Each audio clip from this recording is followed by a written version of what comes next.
Hello வணக்கம். இன்னைக்கு உங்களுக்கான அனிமேஷன் லிஸ்ட் 2025 வெளிவந்திருந்த த மித் ஆஃப் மரக்கூடா அப்படின்ற ஒரு தரமான கதையை பத்தி தாங்க பார்க்க போறோம். ஸோ முடிஞ்ச வரைக்கும் முழுசா பார்க்க ட்ரை பண்ணுங்க. பிடிச்சதை லைக் பண்ணுங்க. வாங்க இப்ப அந்த படத்தோட ஒன்லைனரை பார்த்துருவோம். ஒரு ஊர் தலைவரோட பையன் மரக்கூடா அவனோட அப்பாவுக்கு பிடிச்ச மாதிரி ஒரு பெரிய வீரனாக முடியாம முடிச்சிட்டு இருக்கான். ஒரு கட்டத்துல தன் தகுதி நிரூபிக்கிறதுக்காக ஒரு மர்ம காட்டுக்குள்ள கிளம்புறான். அங்க ஸ்பேஸ்ல இருந்து வந்து ஒரு வினோதமான பறவையை சந்திக்கிறான். 2 பேரும் சேர்ந்து காட்டுக்குள்ள சாகசத்துல இறங்குறாங்க. ஆனா எதிர்பாராத விதமா அந்த பறவை மரக்கூடாவோட அப்பாவை ஒரு குட்டி பொம்மை சைஸுக்கு மாத்திருது. இனி என்ன நடக்க போகுது, மரக்கூடா எப்படி தான் அப்பாவை பழையபடி கொண்டு வர போறான், வாங்க அந்த மாயாஜால உலகத்துக்குள்ள போய் பாத்துருவோமா. படத்தோட ஓப்பனிங்ல ஒரு அமைதியான ராத்திரி நேரம், எல்லாரும் தூங்கிட்டு இருக்கிறப்போ திடீர்னு வானத்தை பொழந்துக்கிட்டு ஒரு பயங்கரமான ஒளிக்கோடு பூமிக்குள்ள வந்து பாயுது. ஏதோ ஒரு விசித்திரமான விண்கல் வந்து விழ அந்த இடமே அப்படியே அதிருது. ஒரே புகை மண்டலமா இருக்கிற அந்த பள்ளத்துல இருந்து மெதுவா ஒரு உருவம் வெளியே வர, அதுதான் நம்ம கதையோட ஹீரோ டேங்க். பாக்குறதுக்கு ஒரு பறவை மாதிரியே இருக்கிற ஒரு ஏலியன் நம்ம எங்க இருக்கிறோம் அப்படின்னு புரியாம முழிச்சிட்டு இருக்குது. அப்பதான் அந்த பயங்கரமான சம்பவம் நடக்குது. அந்த பக்கமா இருக்கிற சில காட்டு மிருகங்க பசியோட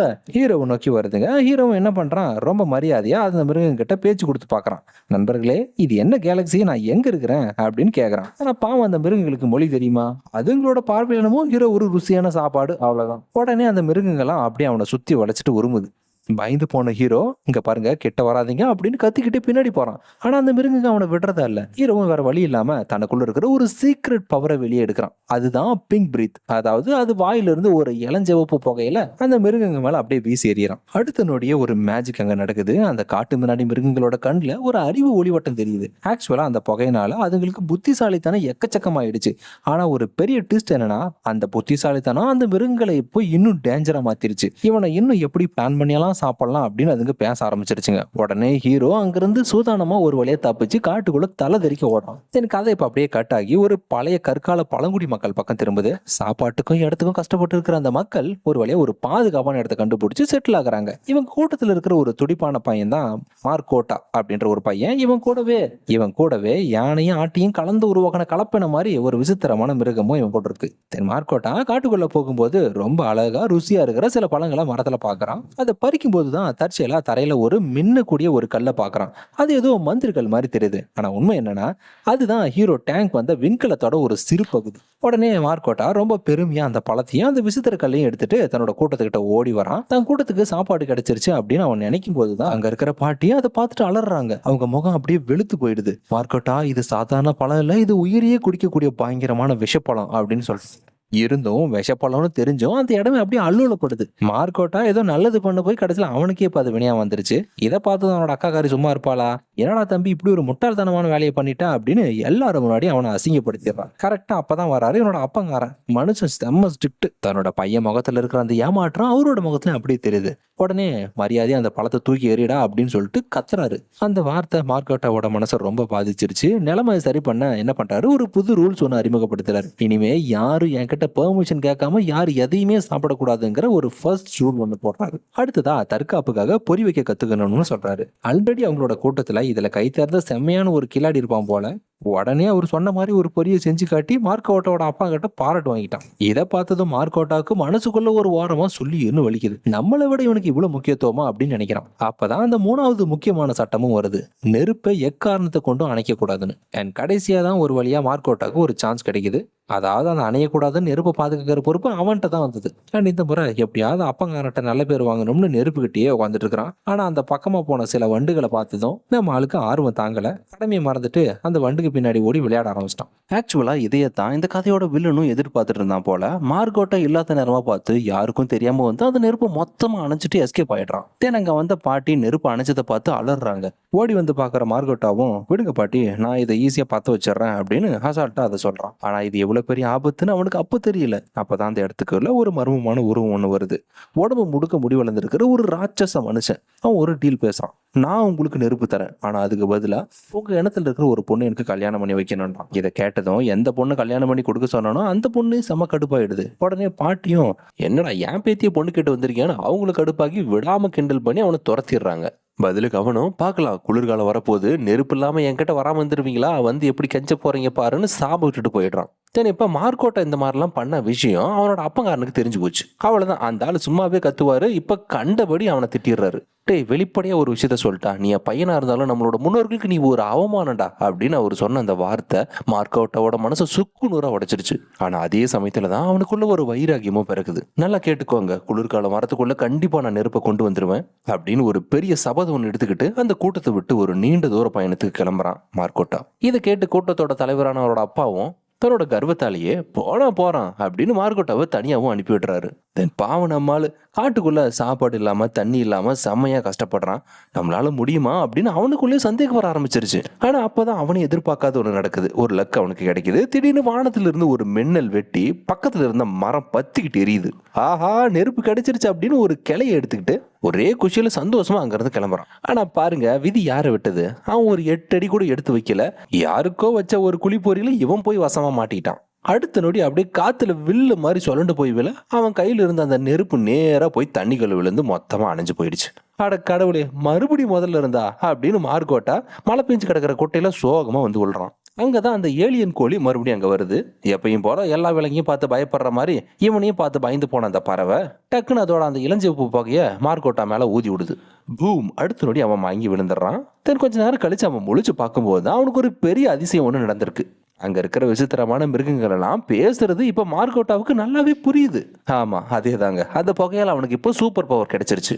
அதுக்கப்புறம் தான் அந்த ஏலியன் கோழியும் ரொம்ப நிம்மதியோட தன்னோட கதையை சொல்ல ஆரம்பிக்குது.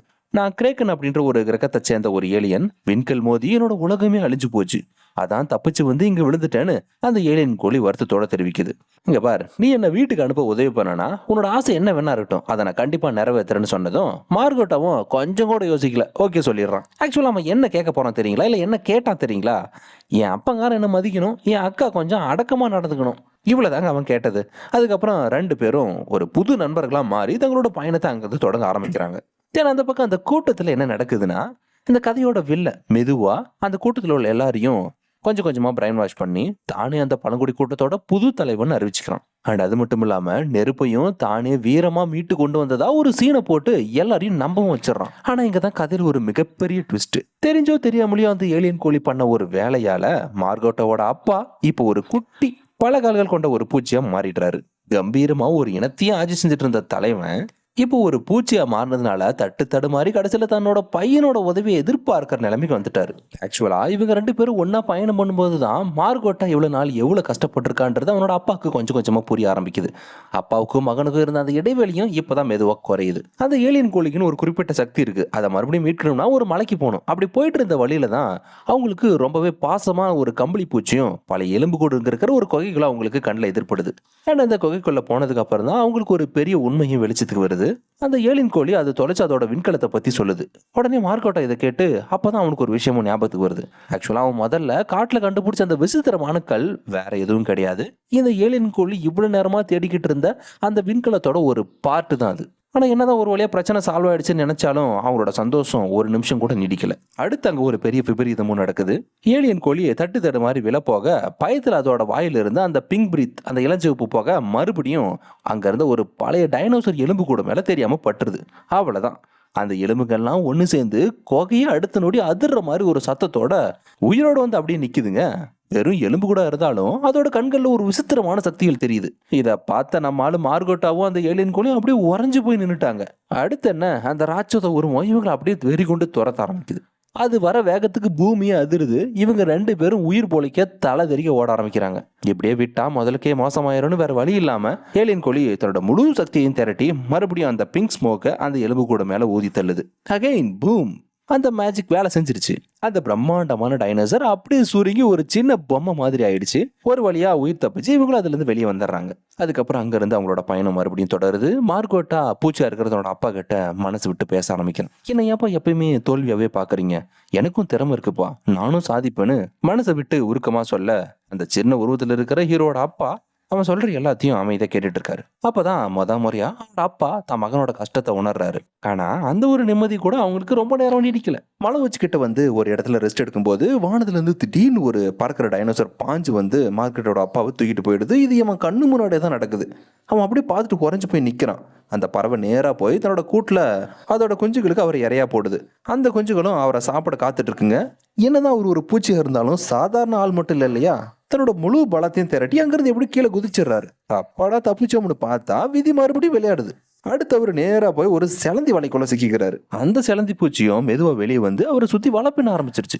வலையில சிக்கி தவிச்சிட்டு இருக்கிற மார்கோட்டாவோட அப்பா அதுல இருந்து தப்பிக்கிறதுக்காக ஒரு வழியா போராடிட்டு இருக்கிறப்பதான் அவர் கொஞ்சம் கூட எதிர்பார்க்காத ஒரு ஆச்சரியம் அங்க காத்துட்டு இருந்தது. அதாவது அங்க ஒரு வாயாடி கம்பளி பூச்சி பாக்குற, அதாவது இடையில இவங்க பார்த்த அதே கம்பளி பூச்சி அதுவும் அங்கதான் சிக்கிட்டு இருந்திருக்கு. ஆனா இப்போ அது பேச ரொம்ப சீரியஸா வேலையில இறங்க ஆரம்பிச்சிருச்சு, அதுவும் தப்பிக்கிறதுக்காக. ஸோ இதான் டைம்னு ரெண்டு பேரும் சேர்ந்து பிளான் பண்ணி அந்த செலந்தி பூச்சி அவங்கள சாப்பிட்றதுக்கு முன்னாடியே ஒரு வழியா அந்த வலையில இருந்து தப்பிச்சிடுறாங்க. அப்பதான் அந்த பூச்சியும் அவருக்கு ஒரு பெரிய தத்துவத்தை சொல்லுது. உன் பையனை நம்பு, யாரையும் நம்பாத, அவன் கூட வேறு, அவனுக்கு நல்லா மோட்டிவேட் பண்ணு அப்படின்னு அட்வைஸ் பண்ணிட்டு அப்படியே தன்னைத்தானே ஒரு கூட்டுப்புழுவா மாத்திக்கிச்சு. தென் கொஞ்ச நேரத்திலேயே மார்கோட்டாவும் அந்த ஏலியன் பறவையும் அவர் இருக்கிற இடத்துக்கு வந்து சேர்ந்துடுறாங்க.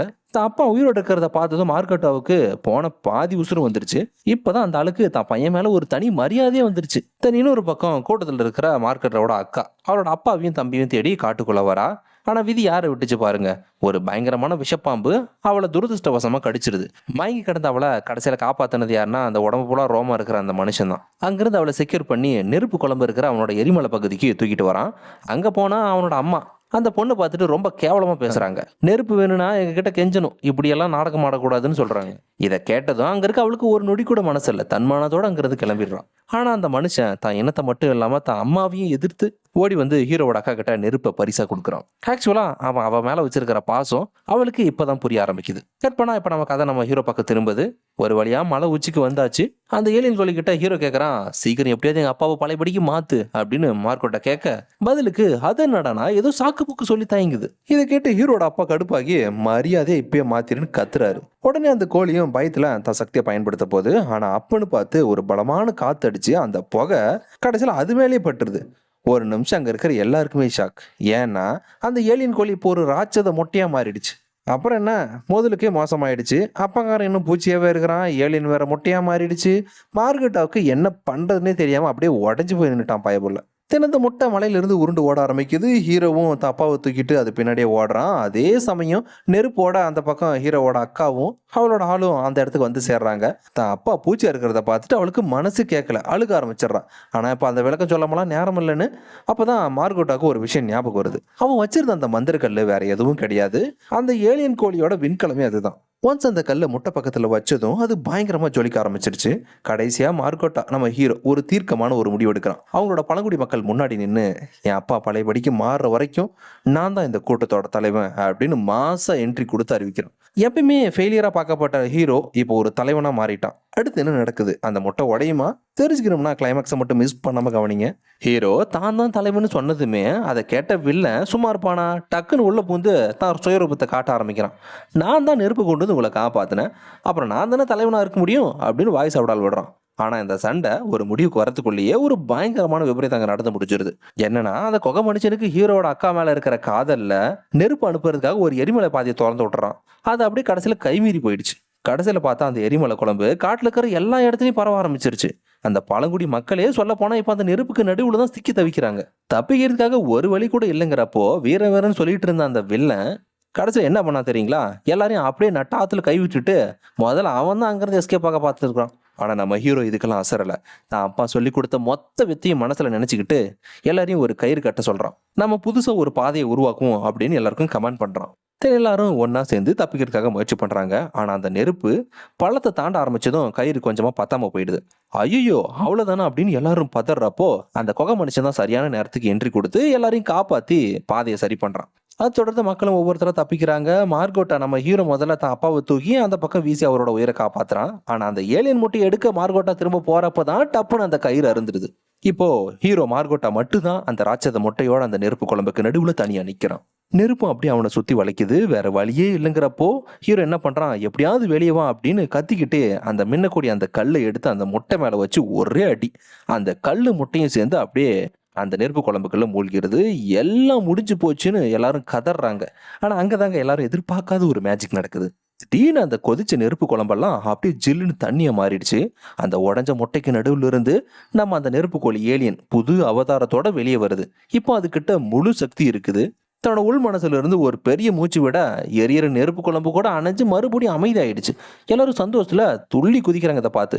உடனே அந்த ஏலியன் நம்ம ஹீரோட அப்பாவையும் பழையபடி கம்பீரமான மனுஷனாவும் சொன்ன மாதிரி மாத்திருச்சு. தான் பையனை பார்த்த ஹீரோட அப்பா அப்படியே கண்ணில் கண்ணீர் மல்க ஓடி வந்து தன்னோட பையனை கட்டுப்பிடிச்சி இவன் தான் இந்த கூட்டத்தோட உண்மையான தலைவன்னு எல்லாரும் முன்னாடியும் மாசா அறிவிக்கிறாரு. இதை கண்ட நம்ம வில்லன் ரொம்ப அசிங்கப்பட்டு நிற்கிறான். அதுக்கப்புறம் அந்த கொகை மனுஷனும் தன் காதலை ஹீரோட அக்கா கிட்ட வெளிப்படுத்த அவளும் அதை ஏத்துக்கிறான். தன்னை ஒரு ஃபெயிலியரா மட்டும் பார்க்கப்பட்ட மார்க்கோட்டா இப்போ ஒரு மாபெரும் ஹீரோவா அந்த இடத்துல நிக்க அவன் இனத்துக்கே அது பெருமையா இருந்தது. ஆமாங்க, குடும்பம் என்னதான் உடஞ்சு போனாலும் ஒருத்தர் மேல ஒருத்தர் வச்சிருக்கிற நம்பிக்கை அவங்கள மறுபடியும் ஒன்று சேர்த்துருன்றது இந்த படத்து மூலமா நமக்கு தெரிஞ்சுக்க முடிஞ்சது. ஸோ ஃபைனல் இதோட படம் முடிஞ்சது. எப்படி இருந்துச்சு மறக்காம லைக் பண்ணி ஷேர் பண்ணி கமெண்ட் பண்ணி நெக்ஸ்ட் ஒரு இன்ட்ரெஸ்டிங்கான அனிமேஷன் சீக்வன்ஸ்ல சந்திக்கிறேன். Till then, bye-bye. Don't forget to subscribe channel was on voice over. See you guys. And உங்களுக்கு ஏதாவது இதில் மாற்றம் கொண்டு வரணும்னா மறக்காம கமெண்ட் பண்ணிருங்க.